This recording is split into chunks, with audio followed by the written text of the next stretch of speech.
Hi, and welcome to the ADHD Adult UK podcast. This is episode 13, unlucky for me, because as usual, to my great shame, I'm joined by preposterous, moon-faced rat boy and fellow co-founder of ADHD Adult UK, Alex Connor. Alex, hi. Will you be my Valentine? Will I be? What do you think the chances are, mate? If you had to put it in a numerical scale between 0 and fuck all. Not high? Not high, exactly. Anyway, how are you, Alex? I'm very, very, very well, thank you. Excited to be here as always. Yeah, good. Exciting doing a Valentine's one together, isn't it? I've always wanted to share my Valentine with you.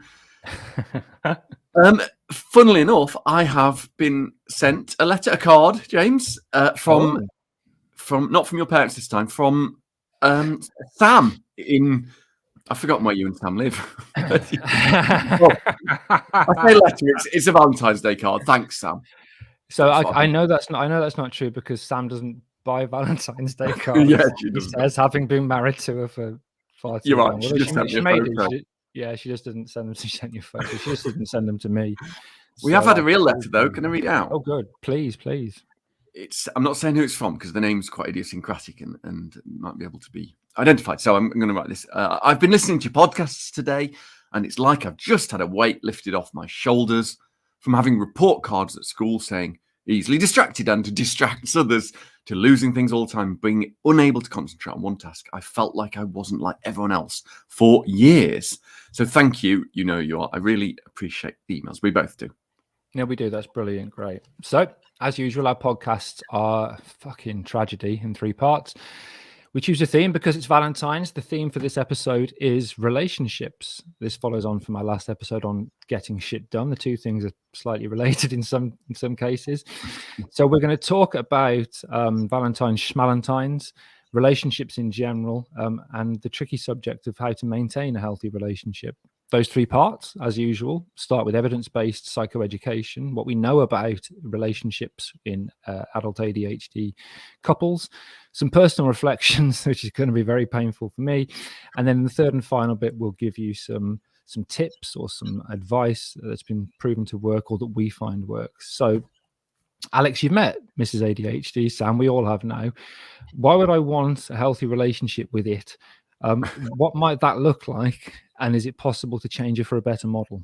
You are punching so far above your weight. It is.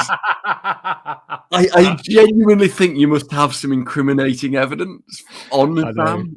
I know it's true, and everyone knows it. Right then, let's get into some details. Relationship problems are one of the most common complaints reported by adults when they seek an ADHD diagnosis.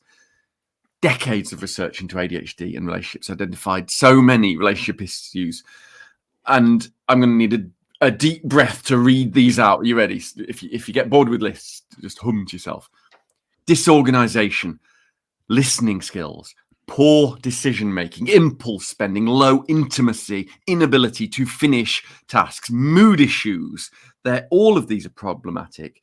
And the evidence suggests that adult ADHD is associated with a really high risk of relationship and marital distress, separation, and in some cases, including mine, high incidence of divorce. Not my current wife, I should say, a different wife. I love you, honey. That was well interjected because I know that your current wife would be able to beat you up in a fight. Just quickly, because I forgot to at the start of the podcast, wanted to do a shout out. Big thanks to Stu and to Joe that asked us to do this podcast. We really appreciate it when you help us cover subjects that are important. But I wanted to just focus on one of the issues associated with relationships that I know is a big issue amongst people, and that's intimacy. Intimacy alone within a relationship is a major issue, and intimacy is, I suppose, it's kind of central to any healthy romantic relationship, because that's what we're talking about, not relationships with friends or with peers. This is the kind of romantic relationships. There is evidence that there's a direct link between couples' intimacy and overall marital satisfaction. And if you think of the kind of things that we often do as ADHD adults, so we can be disorganized, we can have issues with working memory and forgetting things, we can get very bored during routine tasks, which can describe married life in a nutshell. But equally, we can forget or be bored with doing things that are important to having a healthy relationship, like cleaning the house or preparing meals. And this can cause conflict between partners, either if just one of you has ADHD or if both of you have ADHD. And these conflicts can lead to resentment, and that resentment may subsequently damage levels of intimacy. So it's such an important issue, and I'm really glad we're covering it. I wonder if we need to discuss what that word intimacy means. It's a funny one, isn't it? Isn't it just sex, obviously, is it? It's the closeness of relationship, usually within a partnership. I think you're right. This is a romantic relationship thing we're talking about, James, but a lot of these issues are also the reasons why we often struggle to keep friends, to keep our family close, and maybe, there's a lot of crossover. So observations in the literature from poor marital adjustment in ADHD couples compared to the non-ADHD couples seem to increase with the severity of ADHD symptoms that were observed. And this was linked to greater stress within the relationship and within families as well, and even impaired interparental relationships in families affected by ADHD. All of that's been reported in literature. What is important is that both ADHD and non-ADHD partners, when it's a mixed partnership, seem to agree that one of the most problematic issues they faced is the non-ADHD partner. We're not saying normie, are we? The non-ADHD partner feeling ignored or feeling unimportant, probably because of the nature of how we survive in a domestic environment. Research has suggested that partners of adults with ADHD, even if they've got ADHD, regardless of whether they've got ADHD themselves, tend to respond to the partner's behavior in ways that are predictable, and that can lead to a sense of unfairness or inequality. So it's that trust and equality and communication that can cause loads of these problems. Lots of evidence there, James, we've talked about. That was, it's no wonder that so many people go seek out their first referral because of this. I think relationships are tough enough in general nowadays, particularly when you're as ugly as you are. But when you've got ADHD on top of that profound, awful ugliness, then it complicates things to a level which means it's astonishing that you're actually in a marriage, Alex. It astonishes me anyway. It astonishes my wife, I'm pretty sure. She must have had a bad month about 15 years ago. Right. So that was part one of episode 13 of the ADHD Adult UK podcast, where we're talking about relationships. We're going to take a little break and come back and give you some of our, I'm dreading this bit, personal reflections on relationships, living with adult ADHD.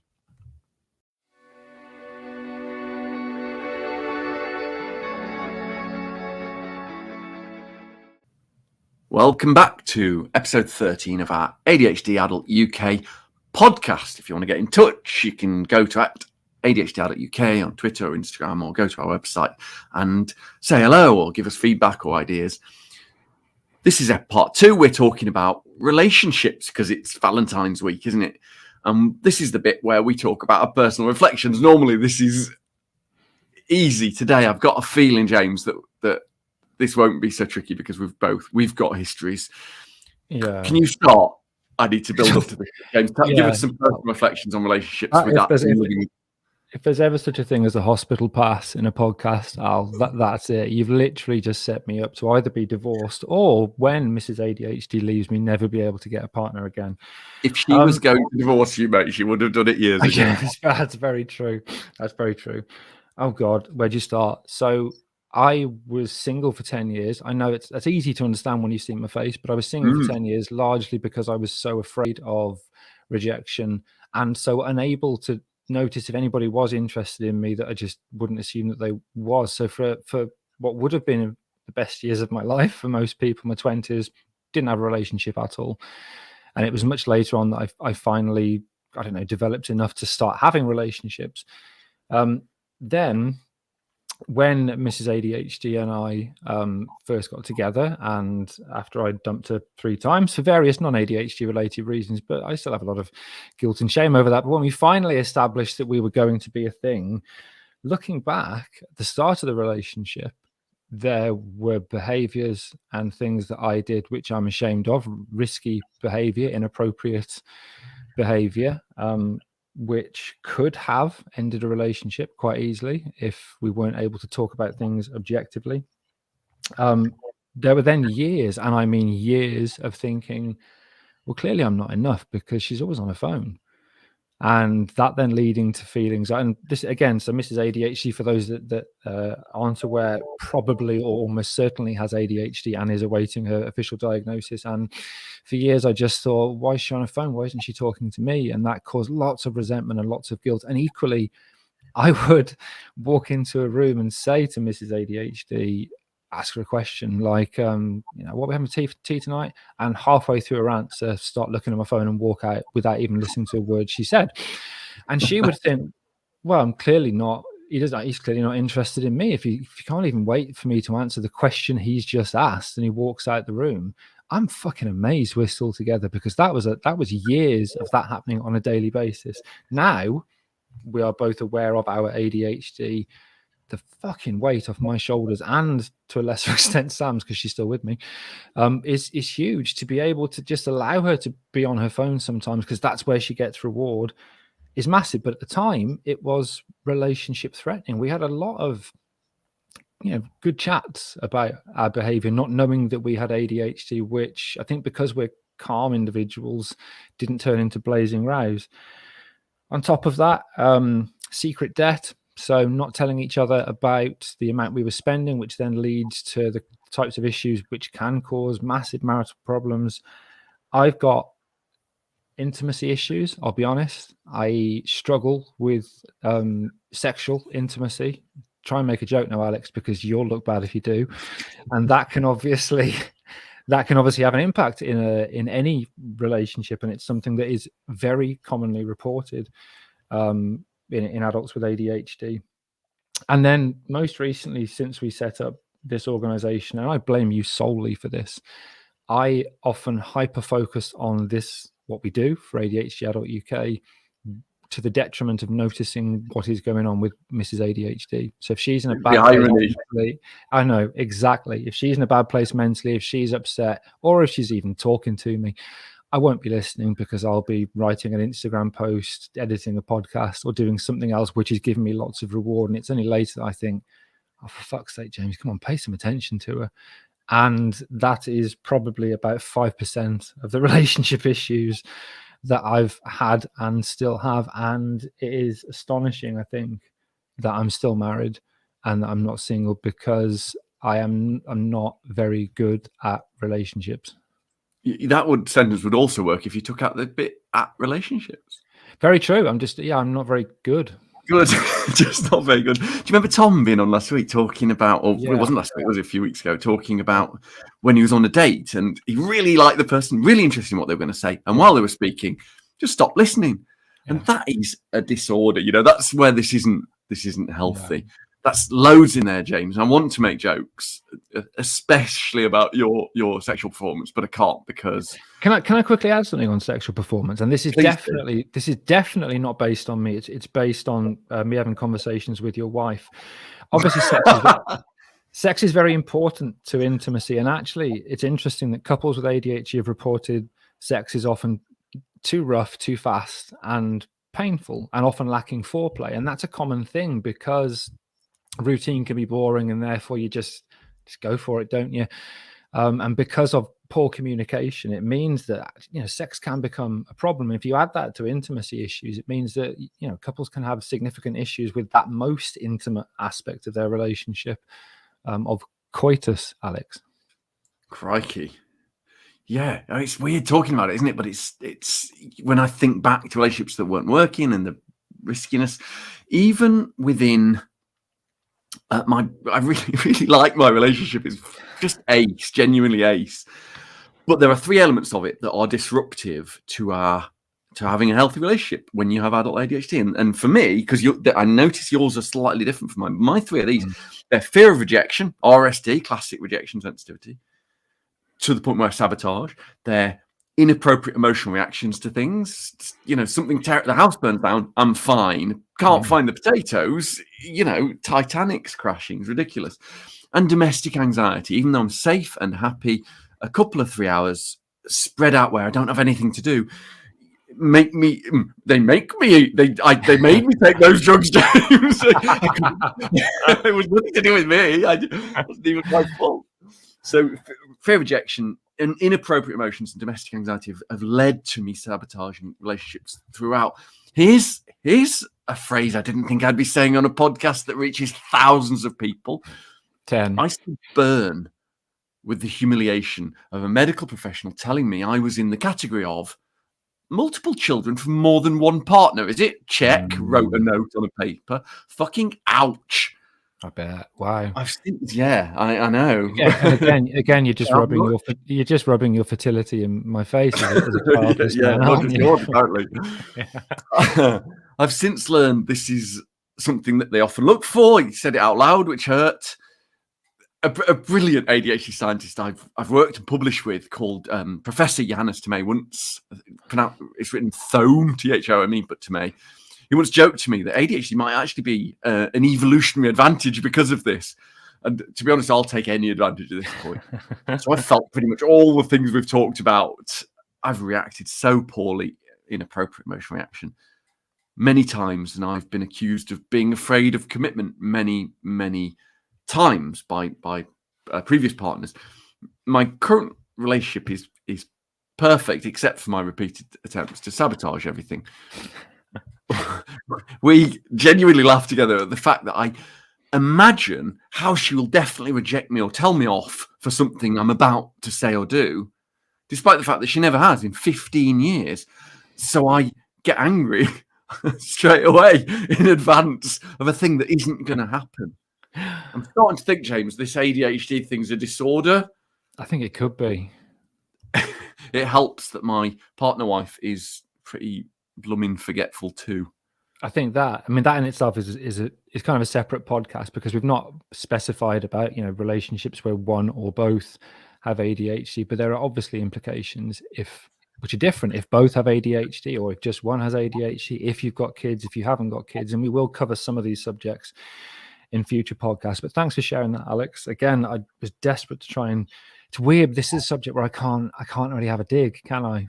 Well, I have a little bit of a dig, but it's so close, tricky, isn't it? It's pretty exposed, isn't it? Yeah, I don't want to look like the arsehole that I clearly am by making a joke about relationships. Self-editoring isn't an ADHD trait normally, is it? It really is. Will I get fired from my job and lose all my friends? Maybe. So just before we go into the break before part 3, we've got time for another game of What Has James. No, we haven't. Sorry, James. Yes, we have. You've checked. Apologies for those. Alex is enumerate and doesn't understand numbers. So we've got time for another game of What's James lost, forgotten, or mislaid this week. Your current score is 4 because impressively you got the right answer in the last episode. So your 3 options this week are: firstly, that I had a training session which I had organised, suggested the date and time for, but not put in my diary, so didn't attend. That I lost all the glasses that I found in, I think it was about 3 episodes ago when I said positively I found glasses. They've all gone, apart from the pair I'm wearing. Or did I forget to pay off that tiny sliver of my massively overstretched credit card bill and therefore defaulted on a payment? Those are your 3 options. Oh, that's good. I don't think it's glasses, because I genuinely think you forgot that you were wearing glasses when you made up this story. That's what I think. If you're not watching on YouTube, he's also got 2 other pairs of glasses on his forehead that he's pushed up and forgotten about. He's wearing 3 full sets of glasses and 2 cravats where none of that's true. The third one, default on debt. That does sound like you. And the first one is training session. Oh, let me think. I don't think you're trainable. You're like a PD Tips chimp after they've got to about 5 years old when they're just flinging their shit. So you're untrainable. In that case, yeah, I'm going to say you've defaulted on a debt again. You're wrong. So I just about, luckily, because they sent me a text saying you need to pay us, managed to pay. The correct answer is I had a training session to teach me how to use all the ADHD apps and software which were provided for me through my Access to Work application. And I emailed them and said, how about this day and this time? and then didn't put it in my diary, and then sent them an angry email afterwards when they said, why didn't you turn up, saying, well, you didn't send me a date or time, did you? To then realize that I'd sent them the date. That's a bit on the nose for ADHD symptom, isn't it? It is. So your score is still 4 out of now. I think it's 9, 10. 10, 4 out of 10, 40%. That's the pass 40%. At university. Up yours. It is. It is, and that's about as good as you ever got during your undergraduate degree. So that brings us to the end of part 2 of episode 13 of the ADHD Adult UK podcast. Join us in part 3, where we'll give you some top tips and possibly a product recommendation.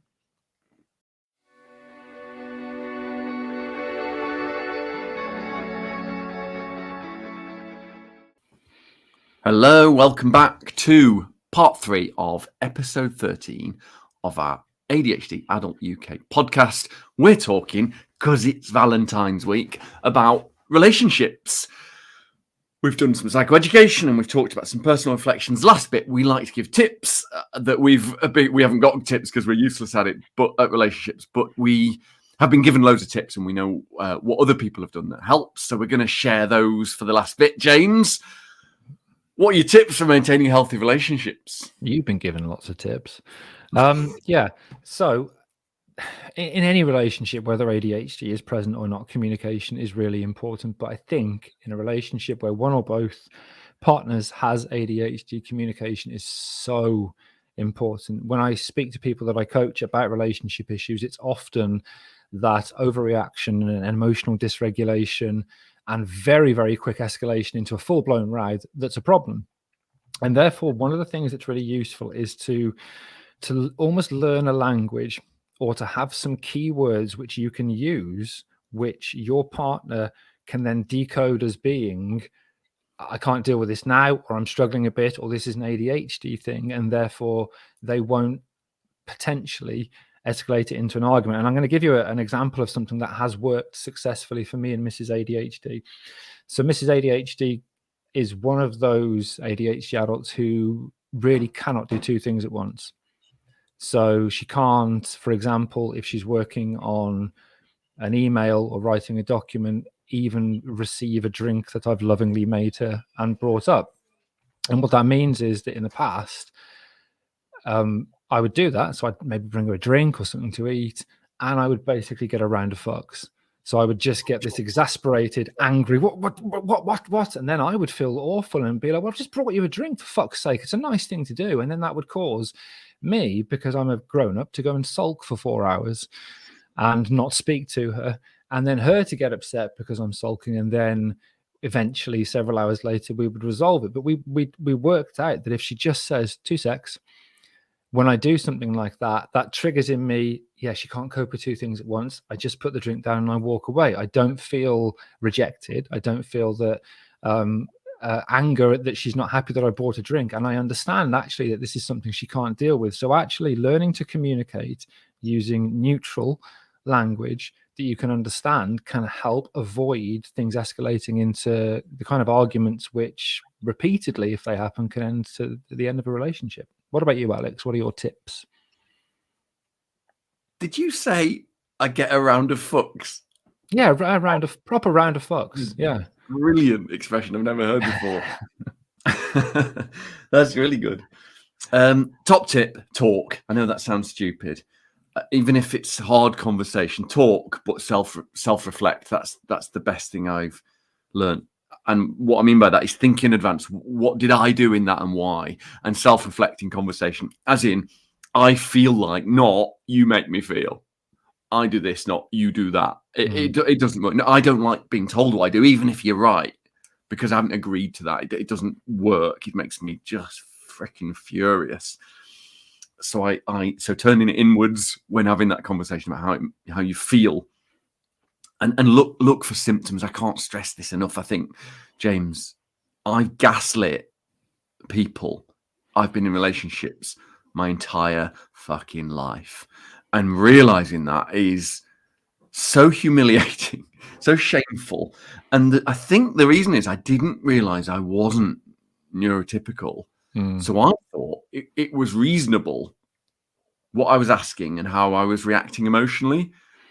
It wasn't reasonable, and it isn't reasonable. So now what I say is, I need a favor. This isn't a normal and healthy, this isn't a normal thing to ask, but can you not touch this ridiculous one box with a key in it? Because if it's not in exactly that place, my whole morning goes out of whack. That's, I'm not saying I'm crazy. I'm saying I've got a mental health disorder, and so it's not a relatively in brackets normal thing to ask, but I'm asking it anyway. So instead of gaslighting and saying you shouldn't touch those because anybody would need that one thing left there, I'm saying, this is my problem. Could you help me with it? That's really helped, I think, our relationship. So instead of gaslighting, it's explaining my own version of crazy. I think it's interesting that both of the tips. I'm not going to say both of our tips because there's a gag in there somewhere. Both of the sets of advice that we've given are about communication, and what that tells you is actually that it's just at the center of all of these issues, whether it's intimacy, whether it's arguing, whether it's getting into secret debt, whether it's having risky behavior. Communicating in as calm as you can, objectively as you can, using non-pejorative language, not blaming, and just trying to talk things through objectively is so important. Arguably, and walking away, James, sometimes before if you can't do it, walk away for a bit. Yeah, I like the idea that we're putting our tips together for Valentine's Day. We're docking, are we, Al? I don't know what. Okay, so we've just got time for a quick product recommendation of the week, and we're going to talk about dictation software or apps. And the reason for this is that lots of people with ADHD, and I speak from very painful experience, struggle with typing and typographical errors and spelling. This is different to dyslexia. It's more about the speed at which we type or write stuff. And it can be a barrier to getting stuff done. If you've got an Apple product, there's a really good inbuilt dictation button. So whether it's a Mac or an iPhone, press the dictate button and it will record what you're saying and type it into text. It's not perfect, but you can quickly check that it's okay. But there are also apps like Dragon Naturally Speaking and others, which means if you've got to write a document and you really don't like typing and you struggle to get your grammar and spelling correct, then dictate it, read it out. It's really helpful. Well, if you've got a Mac or an iPhone, it's free. You just press the little picture of a microphone when you're about to type a text, and it will type out the words that you say. Yeah, but Apple people, not for me. Not surprising, Al, not surprising. Right, thank you for that, James. You have been listening to episode 13 of the ADHD Adult UK podcast on relationships. If you want to get in touch with us, give us any advice or feedback or talk to us, you can talk to us at Instagram or on Twitter at ADHD Adult UK. You can access our website. You can even click on the WhatsApp button and leave us a voice message or a text, I think, James, and just get in touch because it's so much more fun if we're part of a community. We will see you next time. Thank you all. Goodbye. Take care. Bye-bye.